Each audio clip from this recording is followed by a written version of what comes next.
আসসালামু আলাইকুম। কেমন আছেন আপনারা সবাই? আমি আল্লাহর রহমতে ভালো আছি। আজকে আপনাদের মাঝে নতুন একটি ভিডিও নিয়ে হাজির হলাম। আমার কবুতরের সাথে একটা ঘুঘু বসবাস করছে। এই ঘুঘুটা আমাদের বাসায় এসেছে প্রায় 2 মাস হয়ে গেল। ঘুঘুটা এখন কবুতরের সাথেই থাকে, কোনো জায়গায় যায় না। আপনারা দেখতে পাচ্ছেন ঘুঘুটা সুন্দর করে কবুতরের সাথে খাচ্ছে, সবসময় থাকে।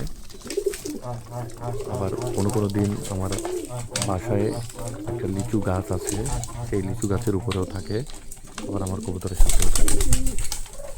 তো চিন্তা করছি এই ঘুঘুটার জন্য আরেকটা ঘুঘু নিয়ে আসবো। তো ঠিক আছে, আপনারা সবাই ভালো থাকেন। আল্লাহ হাফেজ।